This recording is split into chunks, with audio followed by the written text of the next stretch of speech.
She called my Uncle Henry. My Uncle Henry was a protector of the family, and Bosco didn't mess with my Uncle Henry because he knew that he didn't stand a chance. Bosco thrived on knowing that somebody wasn't gonna fight back or that he can overpower them, and Uncle Henry wasn't like that at all. My brother Henry packed up Bosco's items and they was kicking them out of the house. So when my Uncle Henry came to the house, Bosco so happened to be at the house. Eventually, Bosco went down to his mother's house.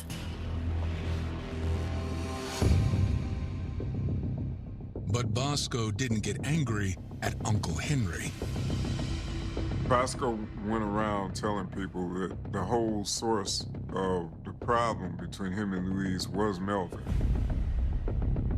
He didn't want to accept that things was over, and he chose to blame the person that actually was the least culpable for everything. He could not accept that he was responsible for his own action and the demise of the relationship. He wanted to get back at Louise. He wanted to get back at the family. And he picked someone that he thought he could kill. To detectives, the family's story fits the evidence. Bosco has both the motive and the means to carry out his threat. The house was pitch black. It was dark, but the person who had committed this crime was able to move about as if they knew the layout of the home without bumping into anything. He knew that there was a dog that was kept in the basement, and the dog could possibly alarm somebody that he was in the house. Detectives at this point are thinking that Bosco is the prime suspect. They began looking for him. They enlisted the aid of tracking dogs to try and track and see which way he had gone. Police dogs pick up a scent from the attacker's shoes left at the crime scene. It leads them directly to Bosco's parents' house. There were 3 men in the home: Bosco, his brother, and their father. They instructed them that whoever the police dog went to was the one that they was going to detain for further questioning. And the dog indicates by sitting next to a person that they are looking for. And the dog indicated on the socks that male had on. It turned out to be Bosco's brother, Bobby Lyle. Police are surprised by the unexpected turn of events and take Bobby in for questioning. In the interrogation room, Bobby denies any involvement in Melvin's murder. He claims he's been asleep in his bedroom all night. He wasn't able to really give any explanation as to why the canines led to him, other than he indicated that he felt like he was being framed.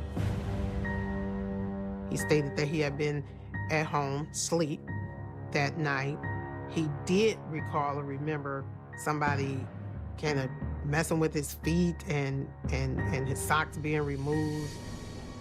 Authorities have to consider the possibility that Bosco set his brother up by putting the socks he wore during the murder on Bobby's feet as he slept. Investigators eventually decide Bobby is telling the truth. He did not have the motive, or he did not know the layout of the home well enough to commit that crime. But by the time they return to question Bosco, he's already gone. They detained the brother, which gave Bosco enough time to get away. And that's what he did. He went on the run. I believe that Bosco picked Melvin as his target because he probably felt like Melvin feared him just as much as Louise and the girls. So he was an easy target for him. He didn't think that Melvin was going to fight back.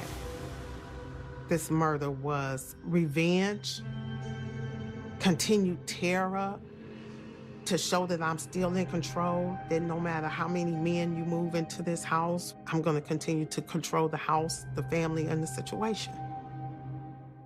Walk with me.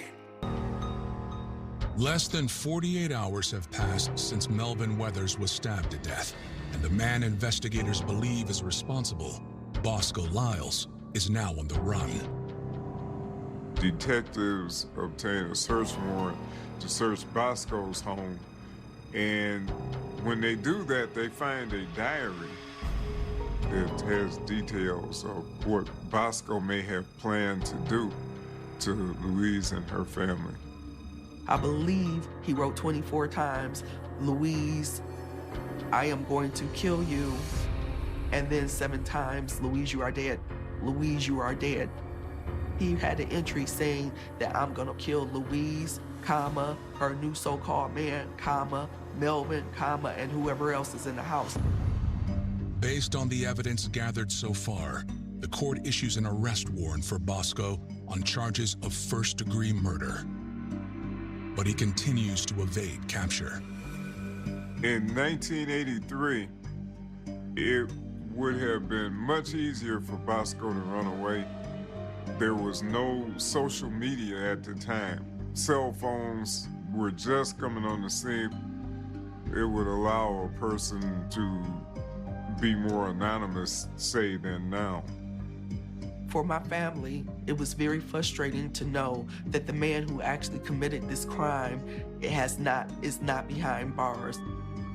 It was a sense of panic and fear that he could come and retaliate at any time to finish off what he started. Years pass with no new developments, and the case goes cold. Then, in 2001, a natural disaster complicates any further investigation. There was a tornado that hit the city of Highland Park, and all of the physical evidence that was associated with the case was now destroyed. Louise Kuntz never gives up hope that her cousin's killer will be brought to justice. But those dreams are dashed in 2007. Louise, she passed away before the case was solved. While going through Louise's belongings, Melissa finds an article about the murder in her purse. That felt like it was a sign. I felt that I had to complete what was started years ago, and that I was going to personally seek justice for my family, as we were longtime victims of this diabolical monster for years. At that point, it has been more than 2 decades since Melvin was killed. Melissa decides to go back to college and earn a degree in criminal justice. The fact that all this time has passed and nothing has been done with Bosco propelled me forward to continue and motivated me to make sure that I understood a portion of the law and be able to work within it to help me. In order to attack a cold case, you need to constantly be on top of it. You should always be looking, always trying to find information, always researching. And Melissa checked all of those boxes, and she never gave up. After graduating in 2011, Melissa reaches out to detectives about reopening the case. I remember sitting at my desk, and Melissa called. She began to pour out this tale of the murder, what had happened, and I could feel her resilience and her determination to get this case resolved. I felt as if he could hear my story and feel that little girl cry, feel that all the emotions of that little child going through the things that we had to witness, that justice would be served, that he would be able to bring closure. I tried to impress upon her. Let me do the legwork and the looking around. You just keep up with the paperwork and that end. I called the city of Highland Park courts to see what information that they had. My name was on the original list of the people who was in the house on the original warrant. The court clerk listened to her, took the information, and went in the storage room and actually found the original warrant that had been issued for Bosco. That means investigators will once again be able to arrest Bosco, if they can find him. Melissa searches real estate records looking for names of former associates and discovers there is a Lyles now living in Oak Park. When I got the address to where the Lyles family was living, my intent on going there was to find out if anyone of the Lyles remembered the incident. I just wanted to ask about and find out any information I could about Bosco. When we arrived at the address, we pulled up almost in front, and there was an individual sitting on the front porch. We approached, and I remember that individual looking at me with a very strange and perplexed look. I told the individual why we were there, and I asked him his name. He said something very generic, like Joe Jones. And I said, well, sir, you live here? And he said he was visiting from Mississippi. And that struck me as a bit odd. Looking at his age, I thought he might be Bosco 28 years later. So I asked the individual, I said, well, sir, could we take a picture of you? And he agreed. We sent the picture to Melissa Kuntz while we were standing there. And in a couple minutes, Melissa sent a text back. She said, it's been a lot of years, but that's him.